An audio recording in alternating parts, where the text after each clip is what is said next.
Wilujeng enjing para wargi dilebet Gusti Yesus. Renungan urang kanggo dinten ieu nyaeta bab anu ka-18. Surat kadeudeuh pribadi. Kakristenan sanes mung hiji agama. Allah henteu ngutus Yesus kanggo nyandak agama anu super. Tapi Allah ngutus putrana supaya urang tiasa menikmati hubungan sareng Allah ngalangkungan Yesus. Agama mah ngabosenkeun tur kacida ngaberatkeun pisan. Tapi hubungan atanapi persekutuan mah tangtos masihan sumanget. Hubungan anu pinuh cinta asih kacida nyenengkeun sareng muaskeun urang. Tujuan akhir manusia nyaeta supados menikmati Allah sareng ngagaduhan hubungan sareng persekutuan anu pinuh ku kaasih sareng Allah. Hiji hubungan anu diperkuat ku ayana komunikasi. Sapertos saurang caroge sareng istri tiasa nikah sah secara hukum. Ku ayana hiji komunikasi anu sehat tangtos hubungan aranjeunna karaos endah sarta tumuwuh. Hubungan urang sareng Allah diawitan sawaktos urang nampi Yesus janten Gusti sareng juru salamet pribadi. Hubungan ieu nambih kuat ku ayana komunikasi.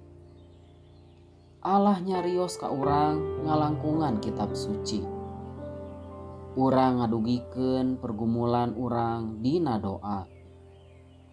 Sawaktos urang percanten ka Yesus janten juru selamat pribadi, anjeunna sumping kanggo linggih dina diri urang sarta urang nampi DNA-na. Sawaktos urang dilahirkeun deui dina DNA Yesus, urang nampi penglihatan sacara rohani tur tiasa ningal karajaan Allah. Yohanes 3 ayat 3. Sateu acan urang dilahirkeun deui, urang mung tiasa ningal kalimah-kalimah anu aya dina Alkitab sareng terang kana carita-carita di lebetna. Tapi henteu tiasa paham kana hartos sacara rohani anu aya dina lebet carita-carita Alkitab. Sateu acan dilahirkeun deui, ngaos Alkitab karaos bosen. Sabab sacara rohani henteu tiasa ningal kaendahan isi Alkitab. Namun saatos urang dilahirkeun deui, urang tiasa ningal kaendahan bebeneran anu aya dina Alkitab. Sarta Alkitab janten gampil dipahami sarta kacida pikatajieunana.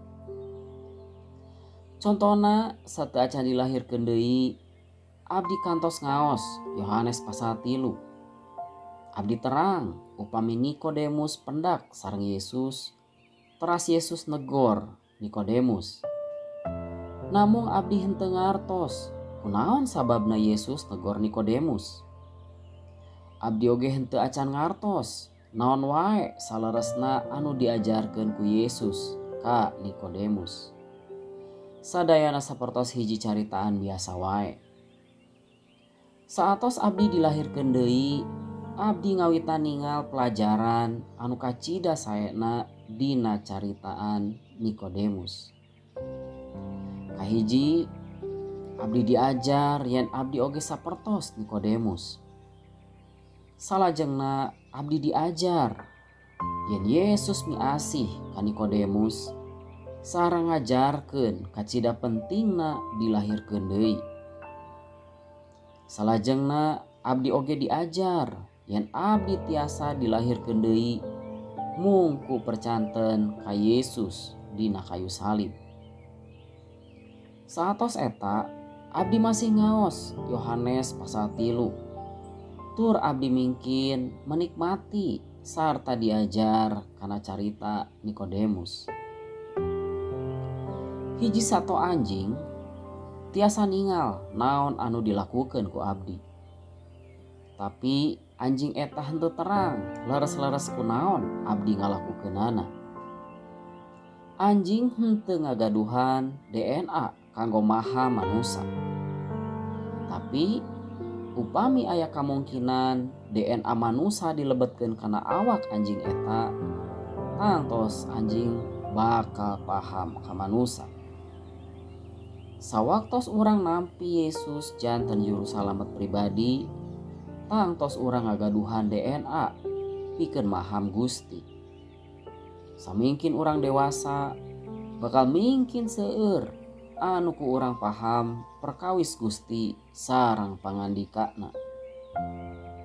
Contohna sawaktos abdi calik di bangku SD, urang diajar buku-buku SD.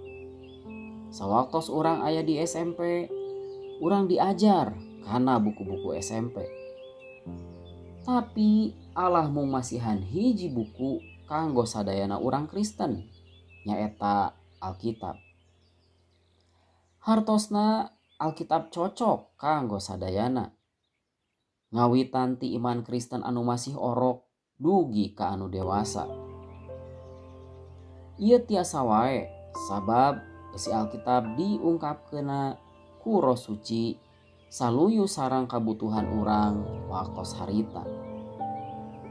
Contona 36 tahun kapengker abdi nyaeta saurang jalmi anu henteu gaduh iman. Sawaktos abdi ngaos Yohanes pasal 3, Allah ngungkapkeun yen abdi kedah dilahirkeun deui sareng nampi Yesus janten juru salamet pribadi abdi. Nya bebenaran ieu anu digedugikeun ku Allah kanggo abdi. Bebenaran sanesna masih teu acan diungkapkeun. Sabab masih teu acan perlu kanggo abdi sawaktos harita. Salajengna abdi ngaos deui pasal anu sami. Leungeut ieu mah abdi diajar tina Yohanes pasal 3 ayat 6. Anu ngajelaskeun yen manusia ngagaduhan dua sifat alami. Tubuh sareng roh atanapi jasmani sareng rohani. Bebenaran ieu diungkapkeun sabab salaku manusia urang Kristen anu tumuwuh abdi kedah terang yen abdi kedah ngajaga hirup jasmani sareng rohani abdi. Salajengna saatos eta abdi masih ngaos deui pasal anu sami. Harita abdi diajar tina Yohanes pasal 3 ayat 8 yen akibat tina pademelan Roh Suci eta nyaeta sapertos angin. Allah terang yen sawaktos eta abdi perlu terang kana pentingna Roh Suci kanggo hirup abdi. Henteu aya buku sapertos Alkitab. Alkitab nyaeta surat kadeudeuh pribadi Allah kanggo putra-putrana. Ibrani pasal 4 ayat 12 unggalna, pangandika Allah teh saestu tur kawasa sarta mampu ngarobih pribadi urang masing-masing. Alkitab ditulis ku Allah Rama sanes ku para teolog kanggo sadere. Alkitab sanes mangrupi salah sahiji mata kuliah kanggo calon sarjana teologi.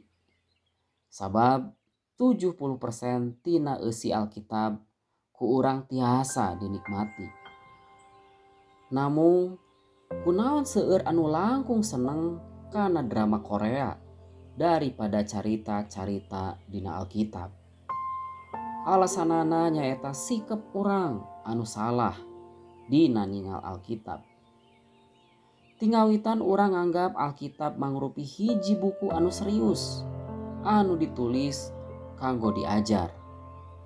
Tapi kanyataanana seseueurna henteu seneng diajar.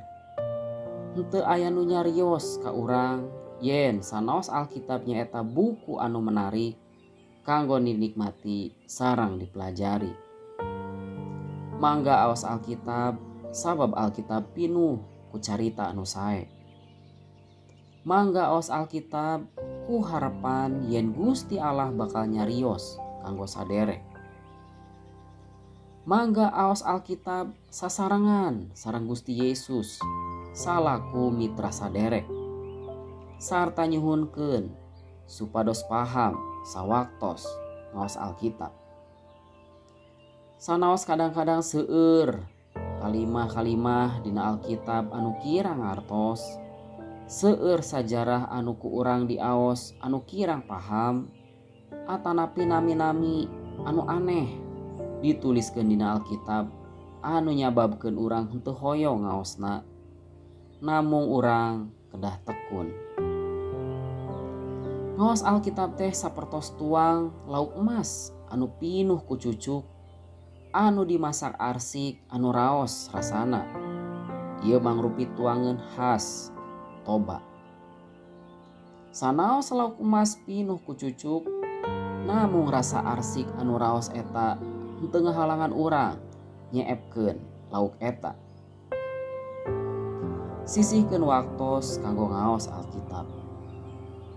Lakukeun eta saolah-olah saderek nyiapkeun waktos kanggo jalmi anu dipika cinta, supados saderek tiasa menikmati waktos anu endah sareng anjeunna. Lakukeun eta sapertos saderek nuju tuang arsik lauk emas anu seueur cucukna tapi seep dituang. Ngaos Alkitab meriyogikeun disiplin. Disiplin nyaeta sikep penting kanggo hiji keberhasilan dina hal naon wae. Boh dina widang olahraga, dina bobogohan, dina diajar keterampilan sareng sajabana.